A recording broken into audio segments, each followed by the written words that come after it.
Hello, friends, and welcome back to Malicious Compliance Stories. Some people don't deserve forgiveness, especially if they haven't apologized. Our OP sister's old enough to know that's the wrong thing to do. But before we begin, best way to support our channel is to leave comments, like, and subscribe with the turned-on bell so you don't miss the new video every single day. Here we go. I don't forgive my sister for stealing. My little sister, 16, has had her fair share of behavior issues throughout the past few years. Since the beginning of this year, her behavior's gotten worse. She's been frequently lying and doctoring stories, as well as doing illegal activities in and out of the house with zero consequences. A few weeks ago, she had called me and told me, along with everyone else in the family, that she had bought me tickets to my favorite artist's concert in the fall.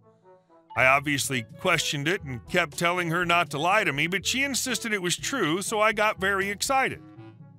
2 weeks later, I noticed that she kept buying very expensive items, such as a PC, new shoes, makeup, more electronics, etc., but I figured it was because she got a new job and was making better money. For the more expensive items, like the PC, she told me it was a gift from a family member for her birthday, which was the week prior. She even went as far as to fake a phone call with said family member to thank them for such a wonderful gift. While she was having the time of her life, I was on a completely different path. A week before her birthday, my car's engine blew. I should note that I'm a college student who works minimum wage, and it would have been out of my price range to even try to afford a new engine, so the car got towed. I was devastated. My parents and my grandma decided to help me by getting some money together, about $6,000, and give it to me to buy a new car. About a week after I noticed my sister was buying these expensive products, I finally found my dream car. My parents and I went to grab the money from our safe to go and buy the car when we realized about $3,000 was missing from the envelopes we put together. My dad immediately checked my little sister's bank account to find a $1,200 deposit via ATM that week. We also found receipts from purchases that she made with the remaining cash. When we confronted my sister, she said she didn't know why she took the money. I was and still am devastated that my own blood would steal from me, but my parents, more so my dad, whose sister did the same thing, want me to forgive her because she's apologized for it. I told him hell no, and that she has yet to apologize to me, and that I have no intentions on having her in my life when she's acting like this.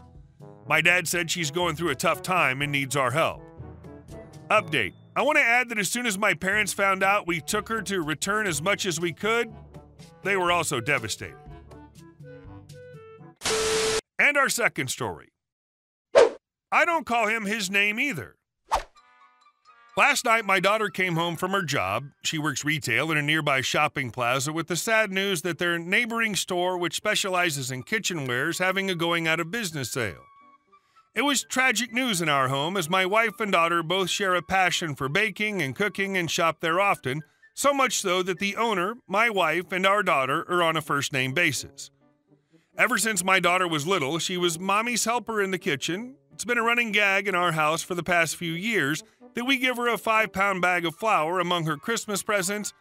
Now 17, she enjoys flying solo in the kitchen, and her pierogies are food not to be eaten, but experienced. My wife is feeling under the weather, so she gave me a list of things to look at, plus a surprise item. More later. I agreed to meet my daughter at the store when she finished work.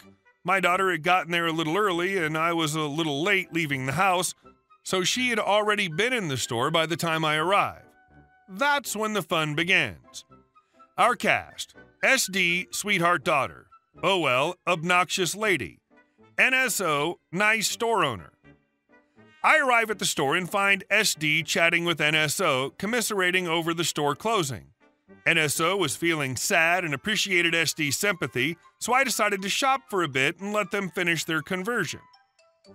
I had barely made it 20 feet before I was overwhelmed by some of the choices. Nearby stood a middle-aged woman who, even with a mask, you could tell wore a perpetual scowl that curdled milk in a 5-mile radius. So I turned towards SD and said, "Hey, sweetheart, I have a question." "Oh, well, sweetheart, that's not how you address a woman."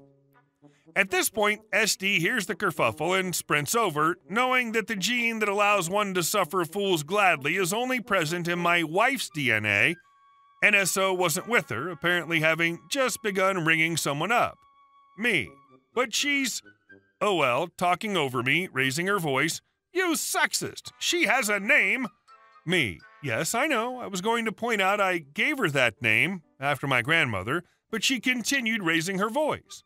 You address her politely as, emphatically, Miss, or use her name.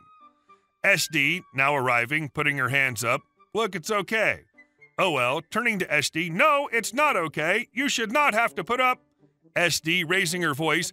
It's okay. I don't call him by his name either. I call him Dad. It's obvious that the embarrassment is now further exacerbating OL's rage, and were I not suffering fools gladly challenged, I'd have just let things go. But as I mentioned, I lack that gene. Me. This is the part where a reasonable person apologizes?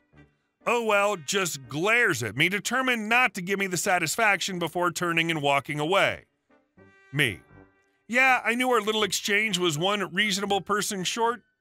Come on, with emphasis, sweetheart. Let's finish, with emphasis, Mom's shopping list. We worked through the rest of the list, filling our basket and ferrying up the larger items to the counter. There are no shopping carts. Thankfully, OL had gone by the time NSO began ringing us up.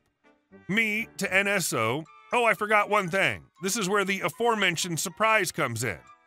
I hurriedly returned with the deluxe KitchenAid stand mixer that elicited a puzzled look from my daughter, as we already have one. Turning to my daughter, this one's for you. Mom and I figure that someday when you have your own place, you'll have your first appliance. Cue misty eyes from my daughter.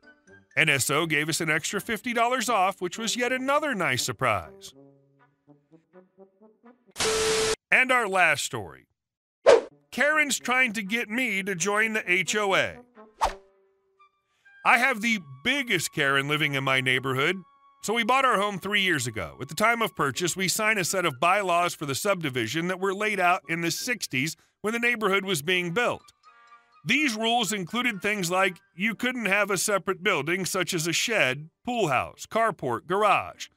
Now several, I would even go as far as to say the majority of homes, including mine and my grandparents, who moved in '77, have RV covers, carports, sheds, or workshops, and the house across the street has a pool house. So needless to say, the original bylaws were never upheld.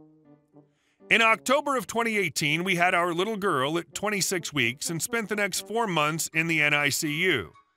In December, on one of the rare occasions I came home, a neighbor came by with some paperwork saying there was a house renting on Vrbo and it needed to be taken care of. I needed to sign this paper and get it back to her by 12/31 so she could get it filed.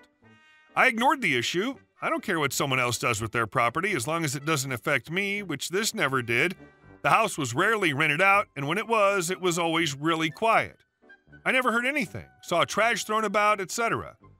Anyway, apparently she gathered enough signatures to amend the original bylaws to include a ban on renting Vrbo. She then took the homeowner, who lived in a different state by the way, to court, won, and had it put in the judgment they had to sell their freaking house. So at this time, she came up with the idea of starting an HOA. That way our neighborhood could stay safe and be able to take care of any problems that would arise. No elaboration.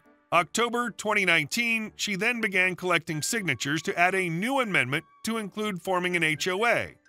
She and another lady in our neighborhood who's a notary collected and notarized signatures. Once she believed she had her 2/3 vote she thinks she needed, she filed the paperwork. She'd been having neighborhood meetings. I know of 19 of 47 homeowners who were never notified of meetings until I found out about one and posted about a sign at the entrance/exit of the subdivision.